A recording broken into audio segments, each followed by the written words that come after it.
나 주님만 따라가리라고 하는 가사가 귓가에 맴도는 것 같았습니다. 우리 주님 따라가시는 삶을 살아갔으면 좋겠습니다. 우리 모두가 오늘 이렇게 하나님께서 지으신 천연계 가운데 나와서 예배를 드리게 되어서 너무나 기분이 상쾌하고 좋은 것 같습니다. 날씨도 너무나 좋고요. 이 장소도 너무 쾌적하고 좋은 것 같습니다. 우리가 이렇게 우리끼리 모여가지고 이렇게 야외지만 마음껏 찬양하고 예배드릴 수 있는 게 얼마나 이 장소가 너무나 좋은 것 같습니다. 오늘 이 안식일에 가만히 있어 보면 우리가 들리는 소리가 있어요. 새 소리도 들리고 바람 소리도 들리고 여러 가지 소리가 들립니다. 그런 소리 가운데 우리 하나님의 사랑의 음성을 듣는 귀한 하루가 되었으면 정말 좋겠습니다. 오늘 제가 설교를 두 가지를 준비했어요. 긴 설교와 짧은 설교. 네. 어떤 설교를 할까요? 네, 짧은 설교. 그러실 줄 알았습니다. 그러면 짧은 설교를 하도록 하겠습니다. 시간도 참 많이 갔네요. 벌써 26분이네요. 11시 26분. 그러나 우리가 시간에 구애받지 않고 이렇게 예배를 드릴 수 있잖아요. 예. 그렇지만 좀 짧은 게 좋으시죠, 그래도? 예. 예, 오늘 함께 나눌 말씀은 히브리서 12장 2절의 말씀, 히브리서 12장 1절과 2절에 있는 말씀을 함께 보도록 하겠습니다. 우리가 너무나 잘 아는 말씀이고 너무나 유명한 말씀입니다. 히브리서 12장 1절과 2절. 이러므로 우리에게 구름같이 둘러싼 허다한 증인들이 있으니 모든 무거운 것과 얽매이기 쉬운 죄를 벗어버리고 인내로서 우리 앞에 당한 경주를 경주하며 믿음의 주요 또 온전하게 하시는 이인 예수를 바라보자. 그는 그 앞에 있는 기쁨을 위하여 십자가를 참으사 부끄러움을 개의치 아니하시더니 하나님 보좌 우편에 앉으셨느니라. 오늘 히브리서 12장 1절은요 어떻게 시작하냐면 그러므로라고 하는 이 접속사로 시작이 됩니다. 이 접속사로 시작되는 것은 이 히브리서 12장이 11장의 결론이라고 하는 것을 말해줍니다. 그래서 히브리서 11장에는 누가 나오죠? 많은 믿음의 조상들이 등장합니다. 그들이 때때로 넘어질 때도 있었지만 끝까지 그들이 믿음으로 살았던 그 모습을 보여주고 있어요. 어떻게 그러한 일들이 그들의 삶에 가능했을까요? 어떻게 넘어질 때도 있었지만 끝까지 믿음으로 살 수 있었을까요? 그 사람들이. 그 힘은 우리 히브리서 12장 2절에 기록된 것처럼 그들이 늘 예수님을 바라보았기 때문에 가능했습니다. 오늘 이 본문을 통해서 우리가 세 가지 교훈을 좀 살펴보려고 하는데요. 첫 번째, 우리 본문에서는 하나님은 그리스도인이 하늘 가는 경주를 인내로써 어떻게 할 것을 당부하고 있습니까? 완주할 것을, 끝까지 완주할 것을 당부하고 있습니다. 그래서 히브리서 12장 1절 끝부분은 인내로써 우리 앞에 당한 경주를 경주하며 라고 쓰여 있어요. 성경은 신자들의 이 삶을 달리기 경주로 묘사하고 있는 것이죠. 오늘 본문에서 이 바울이 언급한 이 경주는 당시 고대 올림픽 종목 중에 하나였던 이 달리기를 의미했습니다. 이 바울이 당시 그 인기 스포츠 중 하나였던 이 달리기 시합을 그리스도인이 하늘 가는 그 경주에 비유했던 것이었어요. 우리가 사는 것, 오늘 우리가 사는 것도 또 신앙생활 하는 것도 이 달리기 시합과 비슷하다라고 하는 것입니다. 원하는 목표가 있고요. 또 그것을 얻기 위한 어떤 수고가 있기 때문에 그렇습니다. 아프리카에 이런 속담이 있다고 해요. 아프리카에서 매일 아침 사슴이 눈을 뜹니다. 사슴은 가장 빠른 사자보다 더 빨라야 한다는 것을 머리에 새깁니다. 그렇지 않으면 잡혀 죽게 됩니다. 아프리카에서 매일 아침 사자가 눈을 뜹니다. 사자는 가장 느린 사슴보다 더 빨라야 한다는 것을 머리에 새깁니다. 그렇지 않으면 굶어 죽게 됩니다. 당신이 사슴이든 사자든 중요하지 않습니다. 해가 떠오를 때 당신은 빨리 달려야 합니다. 여러분, 사자같이 힘있고 강하십니까? 아니면 사슴같이 힘이 없고 약하십니까? 여러분이 이 사자같이 강하든 또 사슴같이 약하든 어쨌거나 다 열심히 뛰어야 한다라고 합니다.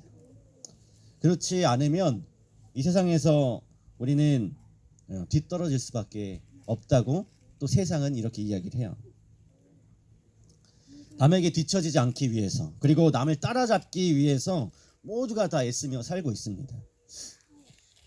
그래서 우리가 사는 이 세상의 삶이 좀 피곤한 삶인 것 같아요. 항상 따라잡으려고, 항상 앞서가려고 하다 보니까 피곤한 삶인 것 같아요.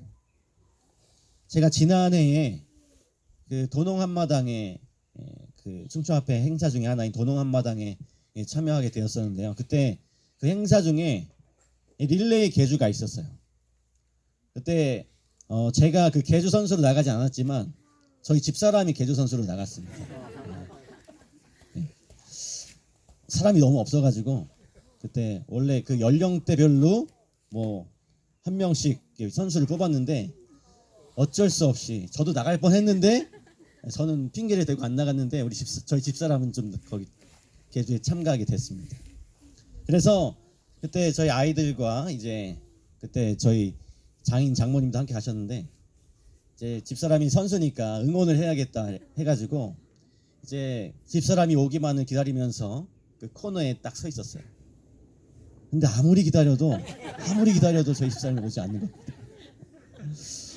나중에 알고 보니까 중간에 그 주자 한 명이 그냥 가버려가지고 빵꾸가 난 겁니다. 그래서 달리다가 아무도 바톤을 넘겨주지 못하고 끊겨버린 거였어요. 그래서 아무리 기다려도 왜 안 올까 하고 기다리는데 기다려도 오지 않는 겁니다.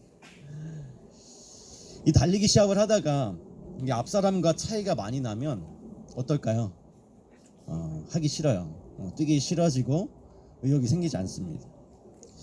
이 달리기 시합은 1등, 적어도 이 3등 안에 들어야 상을 받잖아요.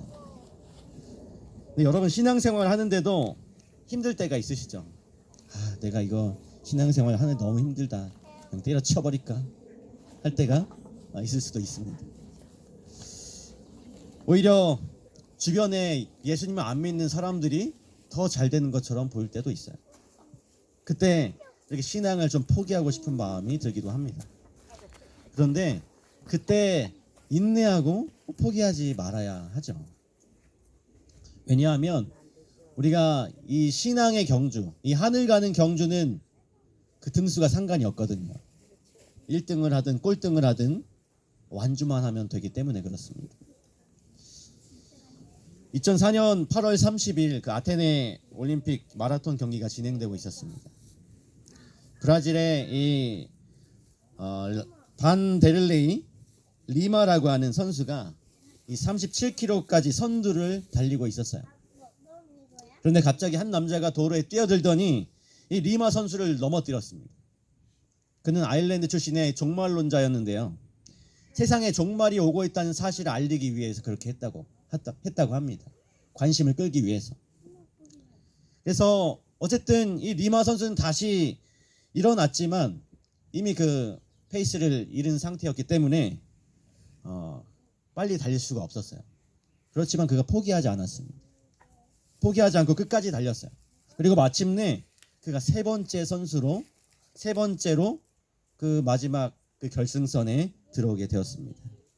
모든 관중이 그 사실을 알았고 모든 사람들이 그 선수를 향해서 기립박수를 보냈어요.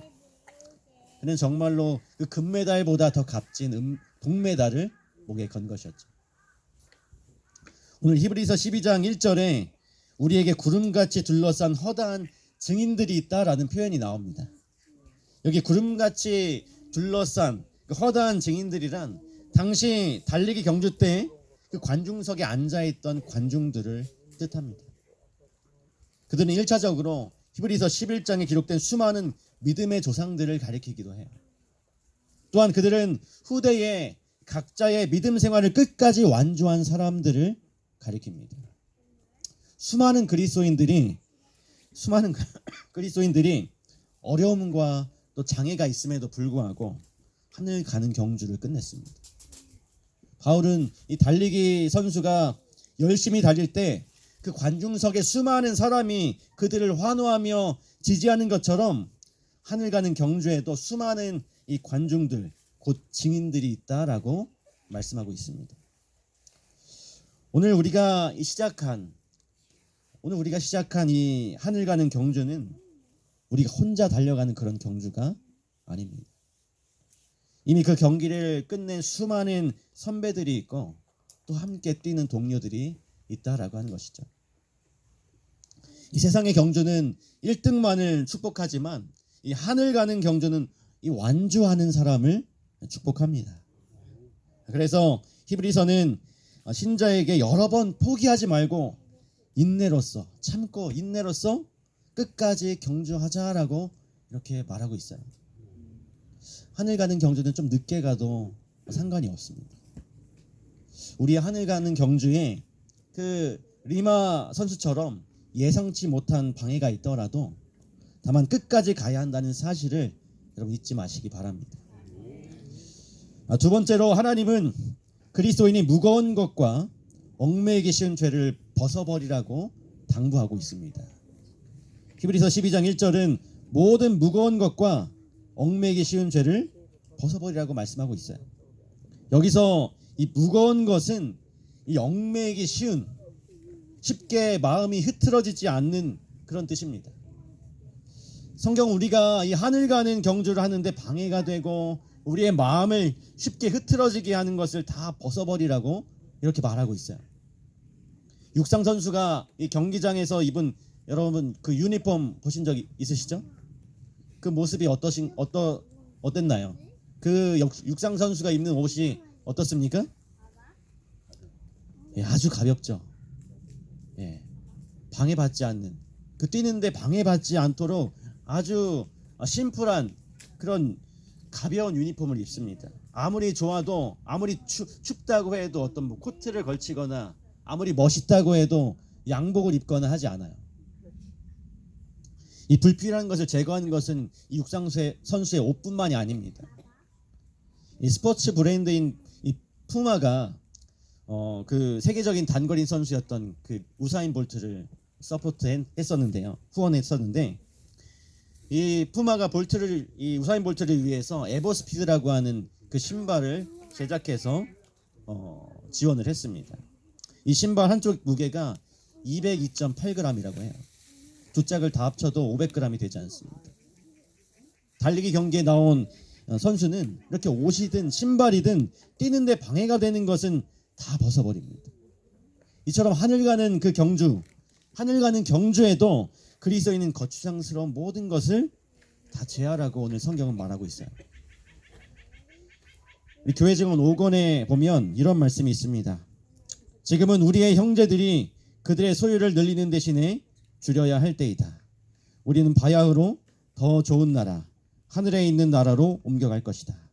그러므로 우리는 이 세상의 거민이 되지 말고 살림살이를 가능한 줄여서 사는 방향으로 하라. 여러분, 살림살이를 늘려가는 것이 좋으십니까? 아니면 줄여가는 것이 좋으십니까? 줄여가는 것이 좋으십니까? 근데 우리가 말은 그렇게 하지만 자꾸 늘어요. 자꾸 늘어요. 자꾸 살다 보면 자꾸 늡니다. 또 우리가 열심히 운동하지 않으면 우리의 몸이 어떻게 되나요? 예, 우리의 몸도 불어납니다. 벗어버리지 않으면 우리의 마음 역시 이 세상을 사랑하는 것들로 자꾸 살이 쪄가요. 하나님은 이 선지자를 통해서 이제 우리가 삶을 가볍게 해야 한다라고 권면하고 있습니다. 우리가 더 좋은 나라, 새 하늘과 또 새 땅으로 옮겨가야 할 때가 얼마 남지 않았기 때문에 그렇습니다. 더 많이 모으기 위해서 하나를 생각한다면 가진 것들을 줄이고 어떻게 올바로 써야 할까를 두세 번 생각해야 한다라고 하는 것이죠. 우리의 몸도 가볍게 해야 하고 살림살이도 줄여야 하고 우리의 마음가짐도 가볍게 해야 합니다. 이 제롬이라는 사람이 이런 말을 했어요. 필요한 것만 챙겨서 인생이라는 배를 가볍게 하라. 성경은 우리의 하늘 가는 그 경주에 가장 방해가 되는 것을 죄라고 말하고 있습니다. 우리가 어떻게 이 죄를 벗어버릴 수 있을까요? 우리가 어떻게 하면 이 죄를, 무거운 죄를 벗어버릴 수 있을까요?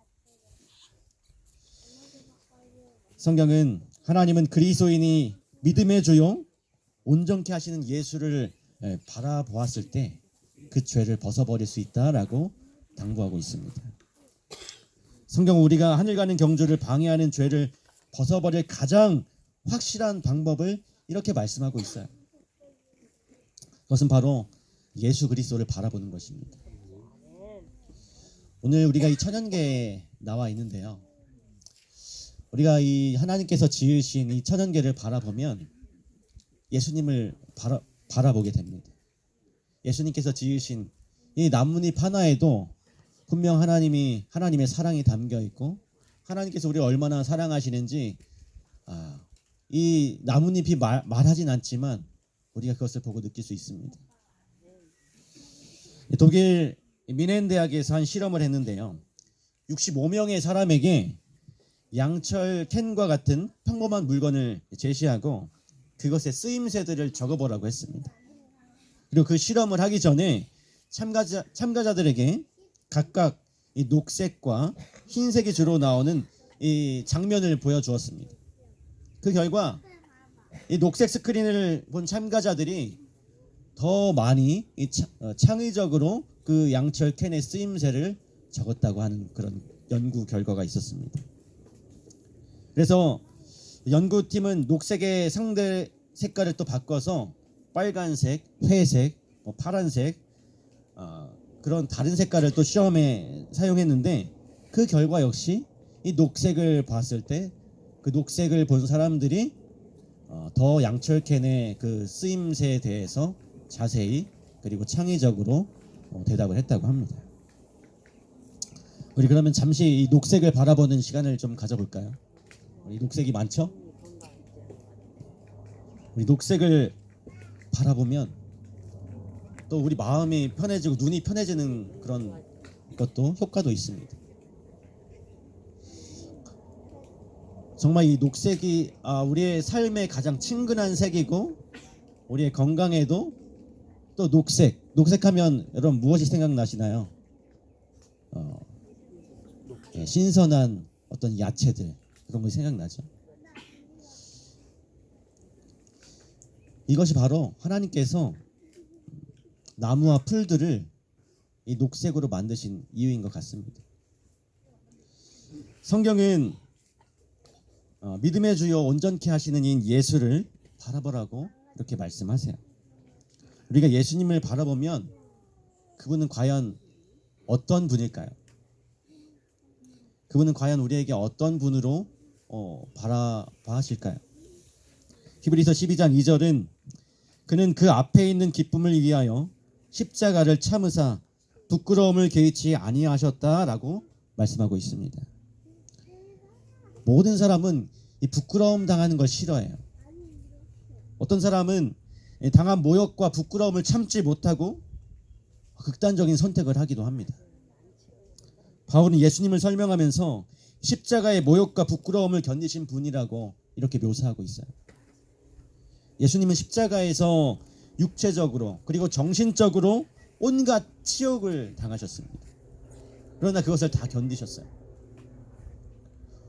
오늘날 우리는 어떤 체면을 좀 중요시하죠. 한국 사람은 더 그런 것 같습니다. 우리는 남이 자신을 부끄럽게 만들면 잘 참지 못해요. 사랑하는 배우자나 자식이 부끄러움을 줄 때도 잘 참지 못합니다. 그런데 우리의 예수님은 십자가의 그 치욕을 개의치 아니하셨다라고 했습니다. 왜냐하면 자신의 희생으로 인해서 생겨나게 될 그 구원받을 사람들 때문에 그 치욕을 견디셨다라고 하는 것입니다. 바로 그 기쁨을 위해서 예수님은 십자가의 치욕을 기꺼이 당하셨어요. 그리고 기꺼이 그 치욕을 참으셨습니다. 오늘 우리는 이런 예수님을 우리의 시야에서 놓쳐버리지 않는 한 우리에게 희망이 있다라고 하는 것입니다. 우리의 상태가 아무리 절망적이어도, 우리의 상태가 아무리 희망이 보이지 않는 것처럼 보여도, 우리가 그 가운데 우리 예수님만 바라본다면 오늘 우리에게 희망이 있는 것입니다. 바라봄의 법칙이라고 하는 책이 있어요. 이 청와대에서 대통령 경호 업무를 담당했던 주대준 장로가 쓴 책입니다. 근데 어릴 때 부모님을 잃었습니다. 초등학교 2학년 때 한 교회 간판에서 이런 글귀를 봤어요. 성경절을 봤습니다. 주 예수를 믿으라. 그리하면 너와 내 집이 구원을 얻으리라. 초등학교 2학년 때. 그때 그는 그 건물 주인 그 이름이 주 예수인지 알았대요. 그래서 자기의 또 이분이 주대준인데 성이 같잖아요. 그래서 친근한 마음을 가졌다고 합니다. 그분을 이제 주씨 아저씨라고 부르면서 인생의 멘토로 삼았다고 해요.